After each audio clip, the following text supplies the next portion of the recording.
हम यही बोले कि नहीं सर, मतलब डीवाईएसपी ही था जो मतलब उस बार भी था और इस बार भी मेरा डीवाईएसपी है। ये जो 66 में था उससे मतलब 50% अलग तरीका से हम लिखे होंगे 67th में। क्वेश्चन को हम अगर 8 नंबर का पूछ ले तो हम उसको उसमें भी हल कर दे, और 38 नंबर में पूछे तो हम उसको उसमें भी बना दे।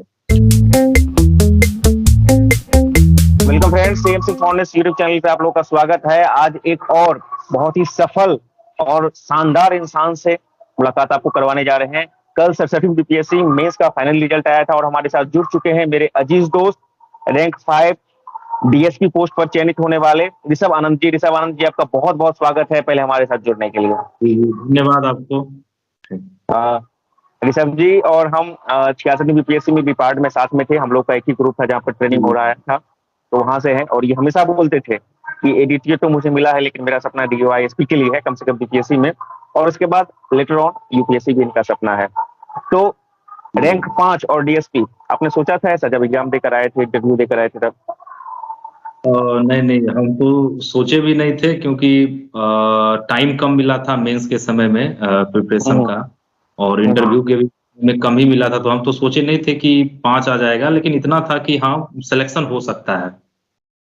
हो सकता है, चलिए आप सिलेक्ट हो गए। हाँ, ये बहुत बड़ी बात है। 66 में आप एडीटीओ के पोस्ट पर थे, उस समय आपका कितना रैंक था? 46 था उस समय। 46 से सीधे 5 पर, तो काफी लंबा छलांग है आप। जी। आपका विषय क्या था ऑप्शनल में? ऑप्शनल एंथ्रोपोलॉजी था मेरा। एंथ्रोपोलॉजी था। और मीडियम ऑफ एग्जामिनेशन इंग्लिश था। इंग्लिश था। आपने इंटरव्यू इंग्लिश में दिया था या फिर हिंदी में दिया था? नहीं, इंटरव्यू तो हिंदी में ही हुई थी। वहाँ पे जो बातचीत हुई थी वो हिंदी में ही हुई थी। इंटरव्यू चला कितना देर था आपका? देखिए, एग्जैक्ट तो नहीं बोल सकते हैं, लेकिन हाँ, इतना था कि 25 से ज्यादा क्वेश्चन पूछा गया, और सब क्वेश्चन मतलब बहुत तेजी से पूछा गया। एक खत्म हो रहा था, दूसरा पूछा जा रहा था। बहुत तेजी से क्वेश्चन, 25 से ज्यादा क्वेश्चन पूछा गया, और लगभग सब पुलिस डिपार्टमेंट रिलेटेड ही सारा क्वेश्चन था। ऑब्वियसली आपका जब पोस्ट प्रेफरेंस जी डीआईएसपी पहले था, तो आप इसको मतलब क्या इससे क्वेश्चन पूछा गया था कि आप बीएएस छोड़कर डीआईएसपी पर क्यों आए हैं, और उसको आपने प्रिटेंड कैसे किया, कैसे डिफेंड किया? हाँ, ये क्वेश्चन जो चेयरमैन सर थे वो पूछे थे कि आप क्यों छोड़ रहे हैं, मतलब एक तो ये भी पूछे थे कि आप ठीक है जिला में हैं फिर भी क्यों दे रहे हैं एग्जाम। तो और उसका वहां पे मैंने यही बोला था कि सर ठीक है, मतलब उस बार भी हम डीवाईएसपी के लिए एग्जाम दे रहे थे, तो जो मेरा एम की बीपीएससी से हम डीवाईएसपी बने, वो इस बार भी मेरा वही है। तो फिर वो पूछे उसके बाद कि ठीक है, तो बीएस भी ऊपर दे सकते थे, वो भी सही है। तो फिर वहां भी हम यही बोले कि नहीं सर, मतलब डीवाईएसपी ही था जो मतलब उस बार भी था और इस बार भी मेरा डीवाईएसपी है। तो बोले कि ठीक है, तो लगता है वर्दी से बहुत प्रेम है। बोले कि जी सर, है डीवाईएसपी में। तो फिर वो उसी से फिर क्वेश्चन हुआ सारा, एक दो अपने विभाग से हुआ, परिवहन विभाग से, बाकी सारा क्वेश्चन फिर वहीं से हुआ। मैं बता दूं कि ऋषभ आनंद जी 66 में एडीटीओ थे, इसलिए परिवहन विभाग से इनका क्वेश्चन था। तो आपका इंटरव्यू बढ़िया गया था, लगभग ऑन एन एवरेज 25 क्वेश्चन और सारे क्वेश्चन उसी से। आपकी जर्नी कैसी रही है वो भी बताया आप, मतलब बिफोर 66 बीपीएससी। जी, 19 में मेरा बीटेक हुआ था कोलकाता से, 2019 में। उसके बाद से 2 साल के लिए हम दिल्ली चले गए थे प्रिपरेशन के लिए। प्रिपरेशन तो यूपीएससी का चल रहा था, लेकिन 66 का 2020 के लास्ट में 66 का भी नोटिफिकेशन आया था, तो वहां से हम बीपीएससी में गए, और फिर 66 हम बीपीएससी दिए, फिर 67 दिए थे। तो पढ़ाई तो दिल्ली में हुई, फिर घर पे ही पढ़ाई हुई। तो आपने दो अटेम्प्ट यूपीएससी मिली और दोनों में आपने क्लियर किया। जी। तो ये बहुत एक मतलब निश्चित रूप से सराहनीय है। मेंस का प्रिपरेशन कैसे था आपका इस बार के 67 के लिए?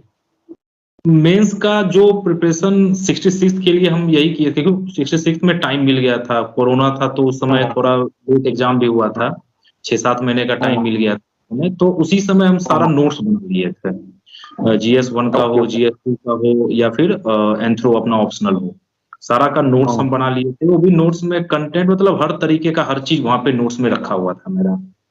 तो वही नोट 67th में भी काम दिया। थोड़ा सा उसमें अलग कुछ करंट जोड़ना पड़ा, कुछ अलग पॉइंट और जोड़ना पड़ा, और थोड़ा लिखने का तरीका भी हम चेंज किए। जो 66 में था उससे मतलब 50% अलग तरीका से हम लिखे होंगे 67th में। तो तरीका बहुत चेंज हम कर दिए थे 67th में लिखने का। ये चेंज तरीका क्या था जो आप बोल रहे हैं कि 50% आपने चेंज किया, ये तरीका क्या था? मतलब 66 में ज्यादा हम मतलब आंसर वहां पे जो लिख रहे थे 66 में, वो आंसर सही था, लेकिन उसको अच्छे से होता है ना, प्रेजेंटेशन नहीं किए थे उतना अच्छे से। जितना कंटेंट हम आंसर में डाले थे उतना प्रेजेंटेशन उतना सही नहीं था। इस बार कंटेंट के साथ प्रेजेंटेशन सही था। ओके, वहां पे 66 में थोड़ी भूल हुई थी। हाँ, ओके, हम चाहेंगे कि जब आपका आरटीआई या तो आरटीआई से कॉपी या फिर अपलोड हो तो निश्चित रूप से वो आप मंगवाएं, और हम दर्शकों को भी शेयर करें क्या वो सीखें। क्योंकि एक कमेंट आया था कि सर का इनोवेटेड कॉपी या एवलेटेड कॉपी आप शेयर कीजिए, तो निश्चित रूप से आप वो कीजिएगा। आपने कोचिंग से नहीं लिया जैसे आपके बातों से लगता है, या सेल्फ, मतलब क्या था आपका, कोचिंग या सेल्फ ज्यादा आपका? कोचिंग तो बाजीराम में हम कर रहे थे, लेकिन वो डिवोटेड था पूरा यूपीएससी के लिए। बीपीएससी के लिए हम कोचिंग कहीं से नहीं किए, बस वही जो पढ़े थे ना, और बस उसी को बिहार से रिलेटेड जोड़ के हम प्रीलिम्स का भी उसी के तरह तैयारी किए, और मेंस का भी वहीं से हो गया। तो बीपीएससी के लिए कहीं अलग से कोचिंग की जरूरत नहीं पड़ी। ओके, सेल्फ से बीपीएससी के लिए जो कंटेंट था उन्होंने सेल्फ से किया, पुराने बेसिस के आधार पे। अब तो आपने बीपीएससी का जो मोस्ट, मतलब जो पीसीएस का जो मोस्ट अवेटेड पोस्ट है उसको आपने पा लिया। ऑब्वियसली आपका बीएस नहीं था, डीओएसपी था, वो मिल गया। तो नेक्स्ट प्लान क्या है यूपीएससी? हाँ, यूपीएससी 2024 का सोच रहे हैं। तो खैर था तो यूपीएससी ही, वो तो बीपीएससी में अब आना पड़ गया, क्योंकि इधर एक बार आ गए तो फिर इसी में रह गए। 2 साल कैसे निकल गए पता ही नहीं चला, प्रोसेस इतना लंबा होता है कि। तो अब ठीक है, अब फ्री होके यूपीएससी का आगे देखते। अच्छा, जो बच्चे 69वीं या दे चुके हैं या फिर 70वीं का पीटी देंगे, मेंस देंगे, अब तो चीजें बहुत बदल गई, पैटर्न बिल्कुल एज लाइक यूपीएससी कर दिया गया। तो उनके लिए आप क्या बताएंगे, उनके लिए कैसे वो आगे बढ़े पीटी मेंस इंटरव्यू? 67 तक तो ठीक है, जो पहले से चला आ रहा था वैसा पूछा गया है। 67 में थोड़ा परिवर्तन ऑप्शनल में हुआ था मेंस के टाइम में, जब शॉर्ट क्वेश्चन वहां पे डाला गया था, वो भी 10 दिन के शॉर्ट नोटिस के बाद। लेकिन 68, 69 में हम जैसा देखें कि प्रीलिम्स का जो स्तर है वो बहुत ही अच्छा हो चुका है। जिसको डीप नॉलेज रहेगा और हर तरीके का नॉलेज रहेगा, जैसे बुक रीडिंग का आदत डालना पड़ेगा। अब एमसीक्यू टाइप का नहीं है कि आप पढ़ के आए, रट के आए और आप कर गए, वैसे से नहीं होगा। अब थोड़ा है कि थोड़ा डीप जाना पड़ेगा, पढ़ना पड़ेगा कोई भी चीज को, और फिर टेस्ट देना पड़ेगा। तो उसके आधार पर फिर, और जो निगेटिव मार्किंग आ चुका है उसको भी ध्यान में रखना होगा, क्योंकि 67 तक निगेटिव मार्किंग नहीं था, 68 और 69 में निगेटिव मार्किंग था। तो इसको भी ध्यान में रखना पड़ेगा। तो तैयारी होना चाहिए कि ठीक है, कोचिंग का हम सहारा ले रहे हैं, टीचर लोग बहुत अच्छे अच्छे उनका भी हम लोग ले रहे हैं, लेकिन साथ साथ अपना भी पूरा एफर्ट डालना होगा। सिर्फ कोचिंग या सिर्फ, हाँ, अपना एफर्ट पूरा डालना होगा, सिर्फ कोचिंग से नहीं हो सकता है। और जहां तक मेंस की बात है, मेंस में आंसर राइटिंग पे अब ज्यादा ही फोकस करना होगा, क्योंकि पहले क्या था कि कुछ ठीक है, पहले पता रहता था कि इस बार इतना क्वेश्चन है, इसमें से ही कुछ आने वाला है। अब वैसा नहीं रहा है। अब जो क्वेश्चन 38 मार्क्स का आता था वो अब 8 नंबर, 8 या 9 नंबर ऐसे करके आ रहा है। तो वहां पे थोड़ा आंसर राइटिंग का प्रैक्टिस करना होगा, कि लगभग 19 क्वेश्चन लिखना पड़ जाता है, 15 के आसपास शॉर्ट नोट है और 3 या 4 क्वेश्चन बड़े हैं। तो आंसर राइटिंग करना पड़ेगा, आंसर राइटिंग करना पड़ेगा, थोड़ा प्रेजेंटेशन सही करना पड़ेगा आंसर का, ताकि वो इवैल्यूएशन के टाइम जो चीज हम लिखे हैं उस पर अच्छे से नजर जा सके। प्रेजेंटेशन और आंसर राइटिंग से याद आया कि आपने 67 के लिए आंसर राइटिंग प्रैक्टिस किया था या फिर 66 के लिए किया था? 66 के लिए हम, हाँ, 66 के लिए किए थे, और 67 में टाइम ही नहीं मिला था क्योंकि हम ज्वाइन कर चुके थे इधर। तो जो भी टाइम मिलता था उसमें हम प्रैक्टिस सेट, मॉक टेस्ट नहीं दिए थे, बस खुद से लिखते थे, क्योंकि पता था कि ये 10 क्वेश्चन है, यहाँ से कुछ आना है, तो उसको बस लिखा करते थे बैठ के। ओके, तो यही है। आप अपने थोड़ा सा फैमिली बैकग्राउंड के बताएं, अपने मतलब कहाँ से हैं, किस तरह का आपका बैकग्राउंड है? मेरा नाम ऋषभ आनंद है। मेरा जो जिला है वो बेगूसराय है, गांव बागवाड़ा। पिताजी मेरे किसान हैं और माताजी अभी टीचर हैं, सरकारी टीचर हैं वो। और 2 भाई हैं हम, बड़े भाई हैं और हम छोटे भाई हैं। चलिए, तो ये आपका टीचर के बाद आप जॉब बने हैं, दोनों भाई भी जॉब में है या फिर वो भी तैयारी या बिजनेस? नहीं, वो तो इधर नहीं है बीपीएससी में, वो भी रिलायंस में है, तो वहाँ पे वो। Okay okay. अब थोड़ी सी बात कर लेते हैं डिपार्ट में।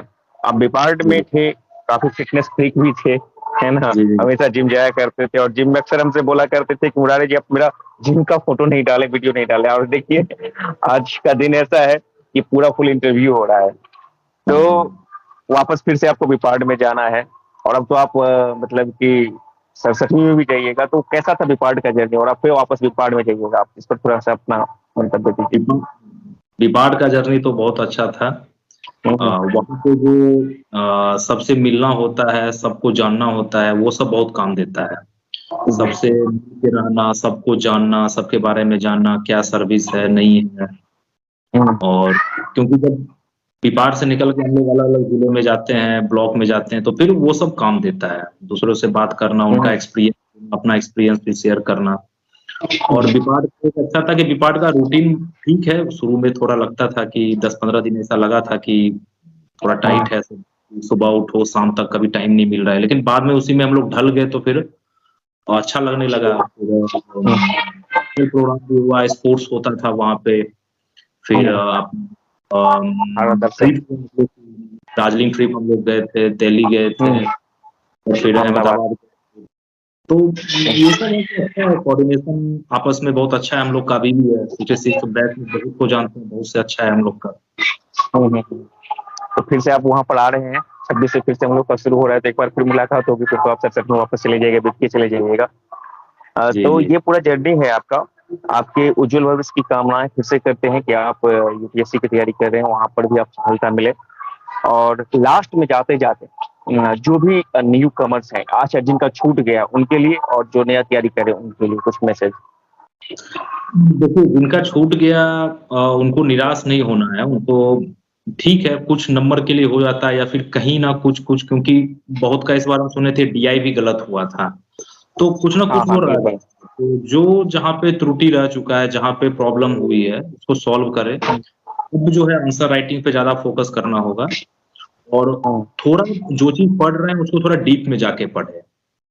डीप में वर्टिकल हॉरिजॉन्टल पूरा जाके पढ़ना पड़ेगा, ताकि क्वेश्चन अगर कहीं से पूछे, कैसे भी करके पूछे, क्वेश्चन को हम अगर 8 नंबर का पूछ ले तो हम उसको उसमें भी हल कर दे, और 38 नंबर में पूछे तो हम उसको उसमें भी बना दे। तो इतना नॉलेज होना चाहिए। और जो न्यू कमर्स है उनके लिए तो यही है कि ठीक है, अभी मतलब पैटर्न जो चेंज हुआ है उसके अनुसार उनको थोड़ा अपने आप को ढालना होगा, क्योंकि निगेटिव मार्किंग आ चुका है। तो यूपी पीसीएस का क्वेश्चन पेपर है, यूपीएससी का क्वेश्चन पेपर है। मेरे हिसाब से यूपी पीसीएस और यूपीएससी जो पुराना क्वेश्चन बैंक है, पुराना क्वेश्चन पेपर है, या फिर बीपीएससी का भी, इन तीनों को सॉल्व करे। सिर्फ बीपीएससी का ही पुराना सॉल्व नहीं करे, क्योंकि यूपी पीसीएस में स्टैंडर्ड उसका सही है, यूपी पीसीएस का, उसमें निगेटिव रहा है, और यूपीएससी में तो है ही। तो वो दोनों का भी पुराना 10-15 साल का, 12 साल का क्वेश्चन उठा के प्रीलिम्स के लिए बना जाए। और जहां तक मेंस की बात है, तो मेंस के लिए नोट्स तो रखना ही पड़ेगा। खुद का नोट बना लो। अब तो खैर ऑप्शनल हट चुका है, एसी आ गया है। ऑप्शनल अब सिर्फ पासिंग रह चुका है, तो एसी का भी प्रिपरेशन करना होगा। 3 क्वेश्चन है, 100 नंबर का पूछा जा रहा है, तो ज्यादा से ज्यादा नंबर कैसे उसमें ला सके, उसके लिए भी क्या करना होगा कि जो अभी जो टॉपिक चल रहा है, या फिर जो टॉपिक है जिसपे क्वेश्चन हमेशा बनते हैं, उन टॉपिक पे हम लोग को नोट्स बना के रख लेना है। तो वहां से ऐसे कवर हो जाता है। और जो आसपास जो हो रही है उसकी जानकारियां इकट्ठा करना, कुछ पेपर से आ गया है, फिर कुछ जो बहुत सारे यूट्यूब चैनल हैं जो तैयारी करवाते हैं, वहां से कुछ इंफॉर्मेशन आ गया, तो सारे को कलेक्ट करके लिखते रहना है। तो वहां से ऐसे हो जाएगा। GS1 GS2 के लिए नोट्स अपना बना ले, तो फिर अच्छा रहेगा। क्योंकि हाँ, बाद में जब टाइम कम मिलता है, 80 या 90 दिन का, 70 दिन का भी टाइम मिलता है प्रीलिम्स और मेंस के बीच में, तो उस समय नोट्स से रिवीजन कर करके आंसर राइटिंग भी साथ साथ चालू कर सकते हैं। आपने बहुत अच्छे से बताया, इसको यदि कोई फॉलो करेगा तो निश्चित रूप से उन्हें सफलता मिलेगी। अंत में जाते जाते हम ये भी बताना चाहेंगे कि हमारे ही जो ग्रुप, हालांकि डिपार्टमेंट जो 66 बैच बहुत सारे लोगों का हुआ है, रैंक 1 भी है, और हमारे अपने ग्रुप से यानी कि ग्रुप 3 से रतन प्रवेश जी, उनको BAS मिला है, श्वेता कुमारी को BAS मिला है, आशुतोष रंजन पांडे जो पहले CEO थे उनको मतलब RO थे, अब उनको भी MU मिला है। तो तीनों को हम और आपको भी हम बधाई देना चाहेंगे और निश्चित रूप से कोशिश करेंगे कि उनसे भी मुलाकात जब डिपार्टमेंट हो तो उनसे भी बातचीत करें। आप उनके लिए कुछ दो शब्द बोल दें, जो आपके अजीज दोस्त हैं सब। हाँ, मतलब उन लोगों के साथ हम लोग 4 महीने का ट्रेनिंग किए हैं, साथ में ट्रिप किए हैं, सभी जगह गए हैं। तो अच्छा है कि मतलब देख के खुशी होती है कि साथ जो थे वो लोग फिर आगे और एग्जाम दे के आगे एग्जाम निकाल रहे हैं। हो सके इनमें से बहुत आदमी आगे UPSC भी निकाले, तो जी बहुत खुशी होता है कि हाँ, साथ जो है वो अच्छा कर रहे हैं। जी। तो इसी नोट्स पर इस वीडियो को खत्म कर रहे हैं। बहुत जल्द आपसे फिर से दोपहर में मुलाकात होगी। तब तक के लिए थैंक यू वेरी मच। धन्यवाद धन्यवाद।